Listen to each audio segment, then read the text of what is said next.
Exactly, yeah. Today and tomorrow weather alert, and that's why we are going to continue to see this high level of activity across the state. Now, throughout today, we're going to see a lot more of the weaker thunderstorms move in. This is the morning. Now, this afternoon, completely different story. We're going to definitely see more of that heavier rainfall and also the strong winds, large hail, and tornado threat. But right now, off to the west of I-35, more of the line of thunderstorms developing. This is the first wave. We'll have another wave later on today, and that's why the severe weather outlook is an enhanced risk. That shade of orange, when you see these severe weather outlooks, that is going to, the shade of orange is a 3 out of 5 chance for severe weather. So we take that very seriously. Our atmosphere is going to be primed and ready for these storms to develop later on today. It's afternoon through the evening. Again, large hail, strong winds, and an elevated tornado threat as we head into later on today.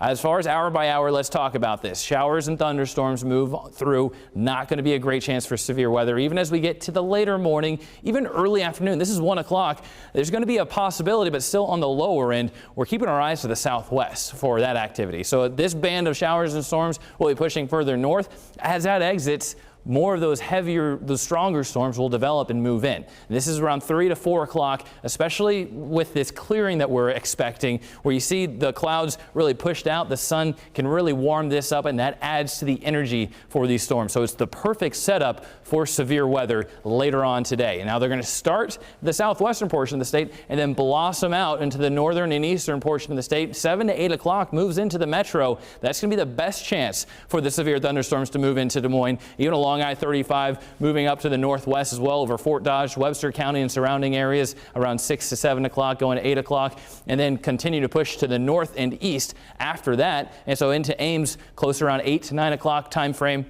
But after 10 o'clock, we really start to see these become more isolated and also weaker. Not going to see those strong storms persist overnight. And by Saturday morning, we're even going to see those really calm down. But this is the setup for Saturday. Still going to have that enhanced risk, including the metro. So Des Moines in that enhanced risk 2 days in a row, and even further to the south and southwest. That's where these storms are going to develop, and then they're going to move further to the northeast. So let's talk about this. Same type, all modes of severe weather will be possible. Same timing, afternoon into the evening. So hour by hour, continuing to look at a pretty calm Saturday morning. So that's going to, don't let that give you a false sense of security, because it is going to be sunny. It's going to be gusty throughout the Saturday morning, but as we head into Saturday afternoon and evening, another round of very strong storms. Is the perfect atmosphere to support these types of storms, and they are going to be triggered since we do have this area of low pressure still over us as we go into Saturday and Sunday. It's an extended active weather pattern that we're going to be stuck in. So that's why 7 o'clock to 8 o'clock, more of those storm chances, strong storms expected. And then later into the Saturday evening and overnight, still going to be a possibility for these stronger storms to linger around.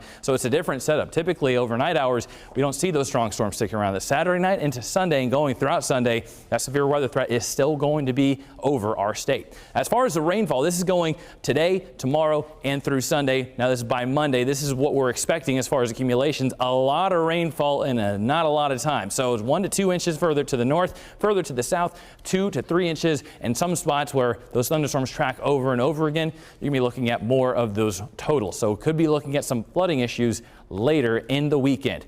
Here's the 8-day forecast. Weather alert today, weather alert tomorrow. Sunday, we're weather aware. We're still going to be looking out for those severe thunderstorm chances because they're still going to be over us. But as we look at the start of next week, we do finally calm things down and we see more rain chances Tuesday through Thursday.